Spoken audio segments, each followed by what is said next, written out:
Jurgen, there seems to be a lot of affection at the football club, certainly among the fans, for Rafa Benitez. I just wonder how you view his legacy here.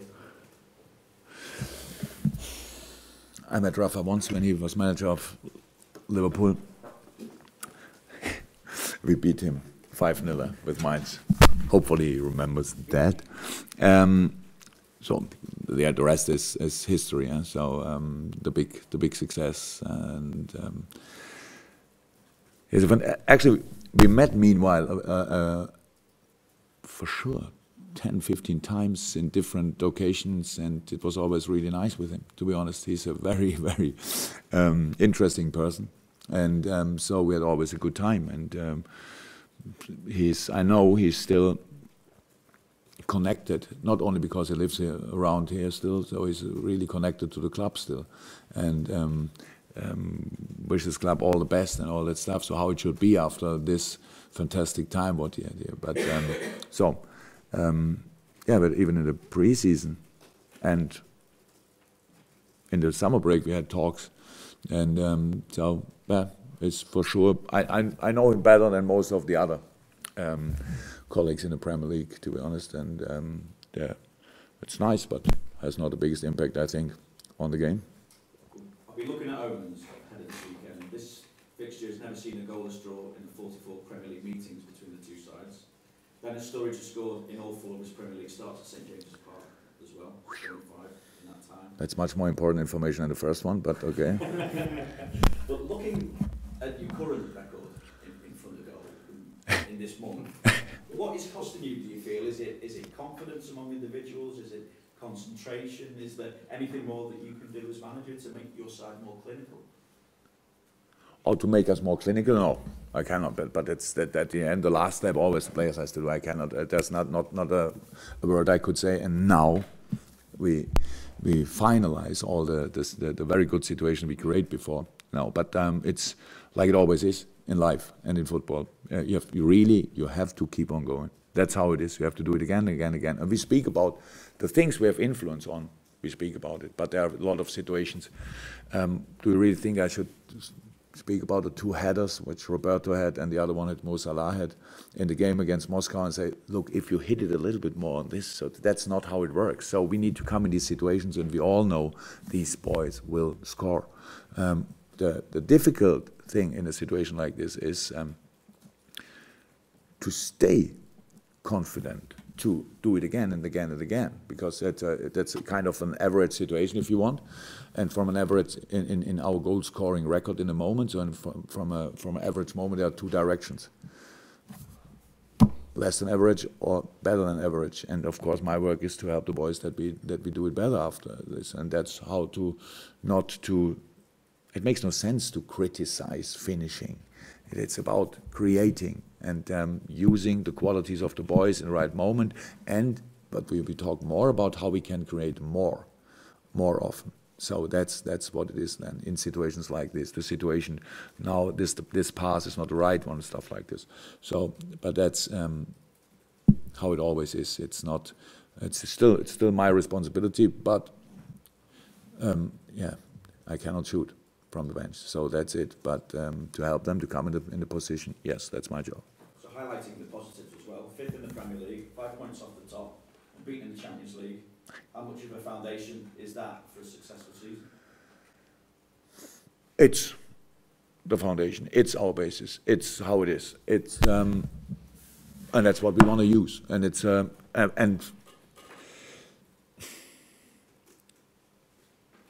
And actually, as now, it says nothing about the Newcastle game. So we have to go there. We have to sort our smaller, bigger problems, whatever. And we have to make a lineup. We have to go there, and we have to respect Newcastle. I had the opportunity to see the full game against Brighton last week. It was on Sunday, I think.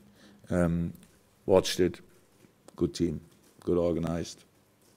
Unlucky with the goal, I would say, but or even it was a wonderful goal at the end. But there was a lot of discussion about was it a penalty or not, or stuff. Was it a foul or not?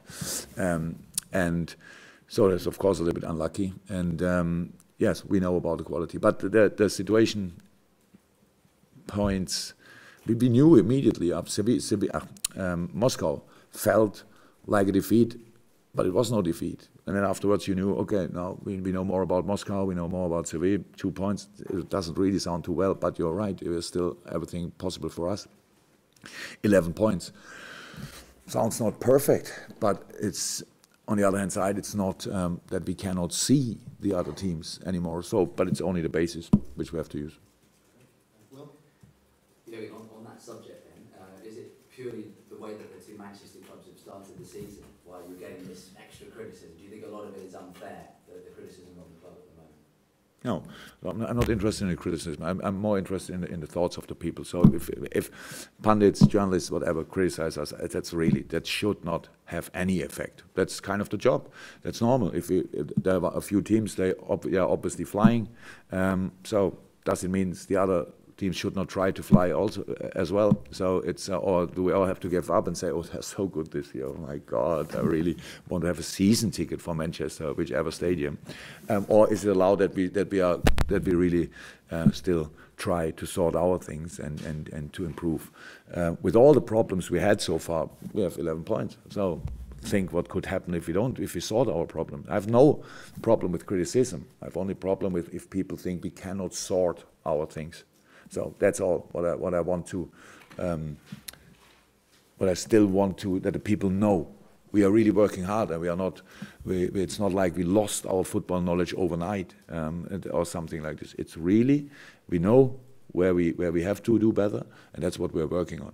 But what the Manchester clubs are doing, it's two fantastic clubs. Sorry to say this, but fantastic team, fantastic managers. It's clear that they will do really well. And Chelsea, still a good side. Tottenham, oh my God, Arsenal on a good way, other teams obviously improving, stuff like this. That's the football world, no problem. But the only thing we can do is really to work on our football and what we are doing. And so, not perfect so far, but the past already, so let's try to make it better in the next game. When we talk about pressure and expectation with big clubs, and I know that you've been linked with Bayern Munich, which I'm sure we don't need to talk about, we all know the answer to that one. Carlo Ancelotti, how surprised were you to see him lose his job so early in the season at Bayern Munich? Not a lot of things in this business can surprise me anymore, to be honest, but I have no clue. I have nothing what Bayern, what the real thoughts were behind this decision. I saw the game against PSG because I thought it was really interesting to watch it, and that's how football is. So individual quality can decide games, and that was that night like this. So, but at the end, it was not one game. I think it was kind of a development which the Bayern bosses didn't like too much, and that's why they made the decision. I think I have no clue actually why they exactly did it, but it's not my problem. So we'll see how it works now. Carlo is a very, very experienced manager, and I'm sure even he lost not his football knowledge overnight. So, but sometimes it doesn't fit together. That's how it is. And then if Bayern finds now a better future with another manager, then congratulations. But and Carlo for sure, if he wants to carry on, he will find a fantastic club and can show again which kind of manager he is. So it's not. There are bigger problems in the world in this moment, I think, than that Bayern sacked Carlo Ancelotti. Already on decorations. I was just wondering what your thoughts were with this talk of moving your fixture to Christmas Eve against Arsenal.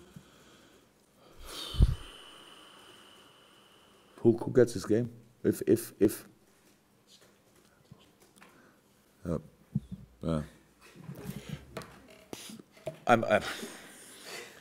so let me say like this: if probably it's like this. If the supporters want to see a game at Christmas Eve, yeah, then probably the television broadcaster will find a way to deliver it. Obviously, they found a way already. I didn't know before that there is a date that it's possible, but now I know it's possible. And how it was in the last few years, if something not too cool is possible around fixtures, then Liverpool is involved. So in this moment, it would mean that we not only play at the night of the 24th, it also would mean that we play again 4 games in 9 days, what pretty much the worst you can get. I always said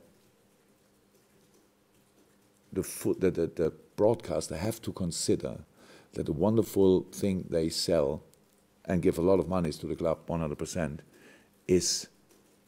depends to the players, depends to the quality of the players, depends to the freshness of the players. So if we have to play the 24th of December, I'm not sure that we can fight against it, but Sky has then to make the decision if they really want to do this, if they really want to bring supporters on the street and at night, if they really want to bring all the people who work for television away from home and at night. I don't think we can. We are then the last one in this row who may have to say something about the decision. I really think it's no problem for the people to be concentrated on very, very important nights on something else than on football. For us, it's not the normal time. So if we don't play the 24th, then probably we'll play the 25th or the 26th. I'm not sure. So it's still Christmas for our families, but not for us. So we are used to it. But if you want to think about all the other people, you involved, who has to go there, then a few of you, or maybe we play without media because they all have Christmas. That would be nice. Just one camera. Yeah. I really cannot imagine that anybody wants to watch football at night, but I'm not so important. Just back on football matters, to go back to Tuesday, and you played Coutinho, Firmino, Mane, Salah together, starting for the first time. How, I know you spoke about how that went and how much work you need to do, but how do you see that sort of combination working in? We don't have, that is not. I really don't think that this game is the game to judge this combination. It's a likely and possible combination of the lineup. So if you want, obviously, Sadio had nine or 10 days no football game. I don't know exactly. So a little bit lack of rhythm. Still very good situations, but not as good as it could be. That's how it is after these kind of breaks. Roberto working unbelievable hard, good moments, but a few unlucky moments. Phil, yes, in a very good moment. Mo, in a very good moment. So that's the truth of that game, or the story of that game. But we have different options. So it's there will be all four in the best moment is a unbelievable threat, but can win nothing without the other six on the pitch. And so, how is that? The big improvement of this team in the moment so far is that we really create a lot. We had a lot of talks in the last 2 years when we played against sides who are only defending, that we don't create enough. That's changed. That changed. We have made a big step in this.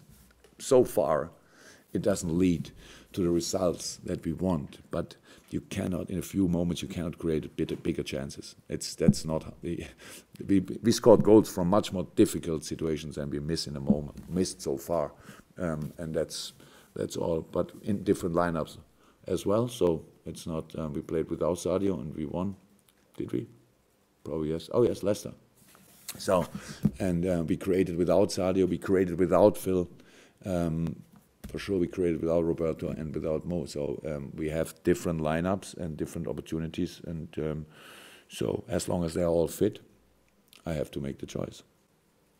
We've got an international break coming up, as you're well aware. Sorry? International break is coming up. Yep. Ben Woodburn's been selected in the Wales senior squad again. I'm just wondering what you think about what that will do for his development, playing for Wales, and also in the... Fantastic. It's fantastic. It's just good. A lot of things could be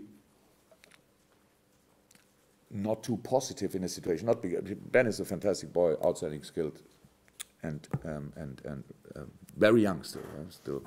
And so now you play for Wales and you come back. And if now the boy would misunderstand this situation, then it could be a problem. But he's just fantastic. He's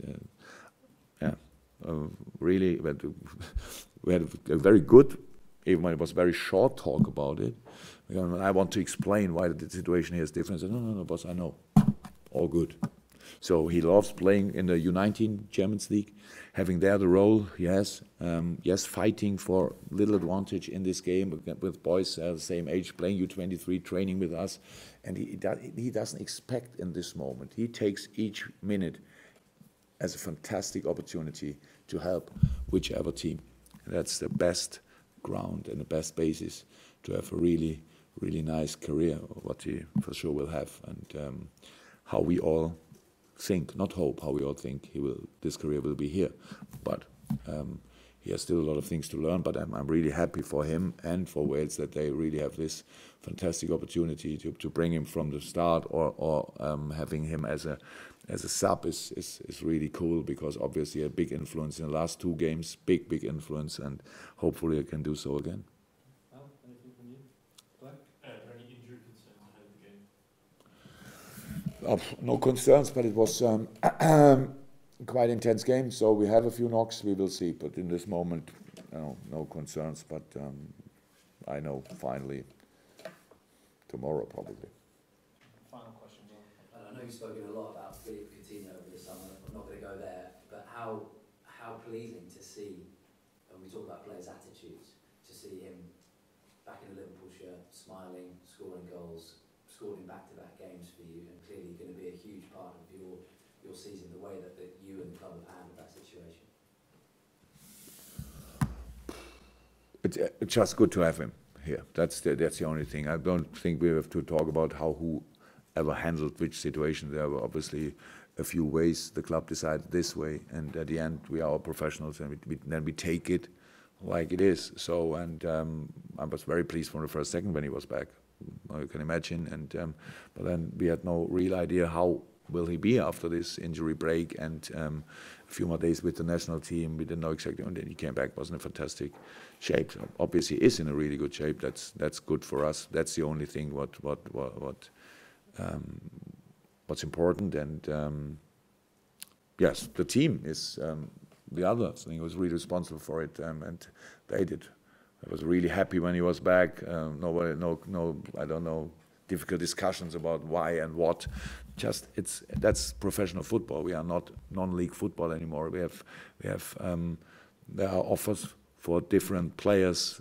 I don't know, and that's how it is. And sometimes people think about it, and sometimes not. That's absolutely normal. But being where you are with 100% when the decisions are made, that's the only way how life works, and that football is no different to that. And he is here with 100%, and that's really cool. Change of mind. I think you have a question. Yeah, can you just give us an update on the recoveries of Adam Lallana and Nathaniel Connolly? Yes, the update is both doing really well, but are not tomorrow in team training, but both on a really good way. With Klein, it was for 1-2 weeks not too sure, but now he makes really steps. He made real steps, and it's really cool. And Adam is completely normal. That's how it was, or how it is from the first day, how we thought it will be. He's now outside running, and obviously improves a lot. But he has no problems anymore. We just have to wait until the tendon is a tendon again, if you want. So you cannot bring rush in this. But so far, no setbacks, everything fine.